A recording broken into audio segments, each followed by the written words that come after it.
కస్టమర్లకు ఓ ప్రభుత్వ బ్యాంక్ భారీ షాక్ ఇచ్చేందుకు రెడీ అవుతోంది.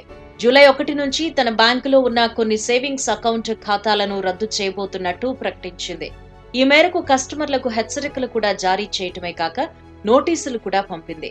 ఇందుకు ఏ బ్యాంక్ ఇలాంటి నిర్ణయం తీసుకుంది? అది ప్రముఖ ప్రభుత్వ బ్యాంక్ పంజాబ్ నేషనల్ బ్యాంక్.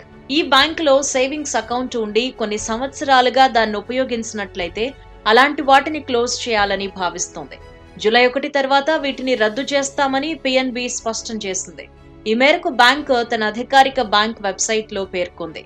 గతంలో ఇలా నిరుపయోగంగా ఉన్న అకౌంట్లను మూసివేసేందుకు మే 31 ఆఖరి తేదీగా ప్రకటించింది పిఎన్బి.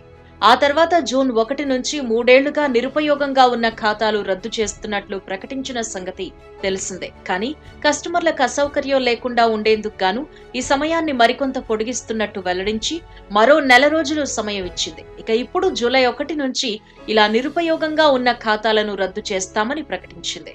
కస్టమర్లు దీనిపై దృష్టి సారించాలని పిఎన్బి తన వినియోగదారులకు విజ్ఞప్తి చేసింది. ఈ క్రమంలో మీకు గనక పిఎన్బిలో సేవింగ్స్ అకౌంట్ ఉంటే ముందుగా దాని స్టేటస్ చెక్ చేసుకోండి. ఎందుకంటే జూన్ 30 దాటాక అనగా జూలై 1 తర్వాత వాడుకలో లేని అంటే నిరుపయోగ ఖాతాల్ని మూసివేయనుంది ఈ బ్యాంక్. గత 3 సంవత్సరాలుగా ఎలాంటి ట్రాన్సాక్షన్లు జరగని ఖాతాలను, అలాగే ఈ 3 సంవత్సరాల్లో అకౌంట్ బ్యాలెన్స్ సున్నాగా ఉన్న అకౌంట్లను కూడా క్లోజ్ చేయబోతున్నట్టు బ్యాంక్ తన నోటిఫికేషన్ లో తెలిపింది. అలాంటి కస్టమర్లకు ఇప్పటికే దీని గురించి తెలియజేస్తూ నోటీసులు కూడా పంపించింది.